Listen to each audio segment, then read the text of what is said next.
Good morning India fast 15 में आपका स्वागत है। केवल आपके 3 मिनट और आप जानेंगे पूरे दिन की खबर। देश में कोरोना वायरस के हालात लगातार बिगड़ते जा रहे हैं। ऐसे में पश्चिम बंगाल में चुनाव पर्यवेक्षकों का कहना है कि अगर उन्हें अतिरिक्त सुरक्षा बल दिए जाए तो आखिरी 2 चरणों के चुनाव एक साथ कराए जा सकते हैं। कानपुर के हैलट हॉस्पिटल में कोरोना से बुरे हालात हैं। हैलट अस्पताल में ऑक्सीजन सिलेंडर खाली है। मरीजों को स्ट्रेचर व्हीलचेयर पर भी जगह नहीं मिल रही। जमीन पर घसीटते हुए अंतिम सांस ले रहे हैं मरीज। कोरोना संकट के बीच बेंगलुरु से अनोखी तस्वीर सामने आ रही है। रामनवमी के मौके पर लोगों ने भगवान श्री राम और हनुमान का रूप धारण करके मास्क बांटे। क्या कभी शमशान में चिता जलाने के लिए भी झगड़ा हो सकता है? लेकिन कोरोना ने देश के 2 परिवारों को ऐसे भी दिन दिखा दिए। उत्तर प्रदेश में कोरोना का कहर लगातार जारी है। प्रदेश में पिछले 24 घंटे के दौरान कोविड-19 संक्रमित 163 और लोगों की मौत हो गई और 29,754 नए मामले सामने आए हैं। कोरोना महामारी के दौर में रेमडेसिविर इंजेक्शन की किल्लत को लेकर मचे हाहाकार के बीच एक राहत भरी खबर आई है। केंद्र सरकार ने एंटीवायरल दवा रेमडेसिविर पर इंपोर्ट ड्यूटी हटा दी है, जिसे कोविड-19 रोगियों के इलाज के लिए यूज किया जा सकता है। कई कंपनियां रेमडेसिविर के उत्पादन में जुट गई और अगले 15 दिनों में इसका उत्पादन दोगुना हो जाएगा। अक्टूबर 2021 तक सरकार का ये आदेश मान्य होगा। देश में कोरोना वायरस की दूसरी लहर भयावह होने लगी है और रोजाना रिकॉर्ड मामले सामने आ रहे हैं। भारत में बुधवार यानी 21 अप्रैल 2021 को पिछले एक दिन में कोरोना वायरस के नए मामले के सारे रिकॉर्ड टूट गए। पिछले 24 घंटे में 2,95,041 नए कोविड-19 केस सामने आए हैं। वहीं भारत में एक दिन में कोरोना वायरस से सबसे ज्यादा 2023 लोगों की मौत हुई है। कांग्रेस नेता प्रियंका गांधी वाड्रा ने भी देश में लगातार बढ़ते कोरोना के मामले और स्वास्थ्य व्यवस्था की हालत को लेकर सवाल उठाए हैं।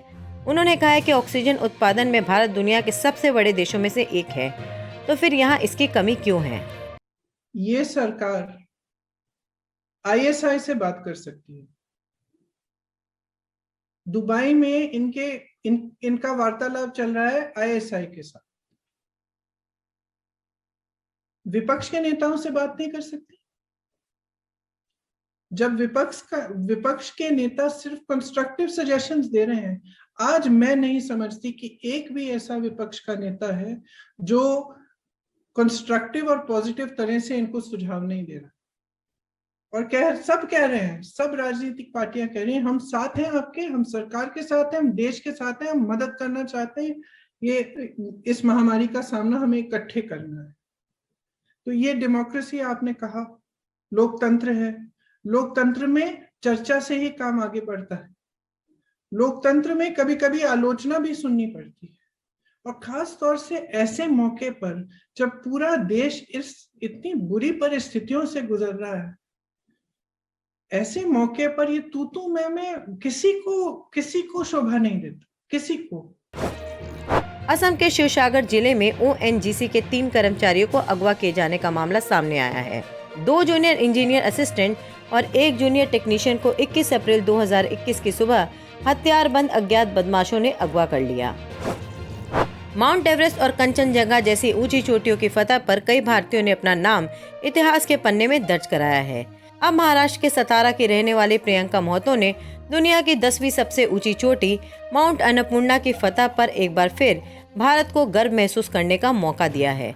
इसके साथ ही माउंट अन्नपूर्णा की चोटी पर पहुंचने वाली प्रियंका महतो भारत की पहली महिला बन गई हैं। गर्मी से बचने के लिए ज्यादातर लोग अपने घरों और ऑफिस में एयर कंडीशन लगवाना चाहते हैं। हालांकि एसी का बिल सोचकर लोग अपना मन भी मार लेते हैं, लेकिन अब इसकी जरूरत नहीं होगी। अब आप भी एसी लगवा सकते हैं, वो भी बिजली के भारी बिल से छुटकारा पाकर। जी हाँ, 5 स्टार रेटिंग वाले एसी भी बिजली का बिल उतना कम नहीं कर सकते। ऐसे में बिजली के बिल का टेंशन को खत्म करने के लिए solar air conditioner best option बन गया है। रेमडेसिविर को कोरोना काल में संजीवनी बताया जा रहा है, जिसके बाद मोटी कमाई के चक्कर में इसकी कालाबाजारी पर लोग उतर आए हैं। ऐसे 3 पापियों को महाराष्ट्र पुलिस ने फिर धर दबोचा है। नासिक के जाकिर हुसैन अस्पताल में ऑक्सीजन लीक होने से अस्पताल में हाहाकार मच गया। अस्पताल में चारों तरफ ऑक्सीजन फैल गई, जिसके चलते 11 मरीजों की मौत हो गई। जम्मू में कोरोना से निजात पाने के लिए पूजा की जा रही है। लोग हवन कर रहे हैं। ताकि जल्द से जल्द इस महामारी से छुटकारा मिले। कोविशील्ड वैक्सीन पर सीरम इंस्टीट्यूट का बयान आया है, जिसमें कहा गया है कि प्राइवेट अस्पताल में कोविशील्ड वैक्सीन 600 रुपया प्रति डोज देंगे और सरकारी अस्पताल में 400 रुपया प्रति डोज। आज के लिए बस इतना ही। कल फिर मिलेंगे फास्ट 15 में।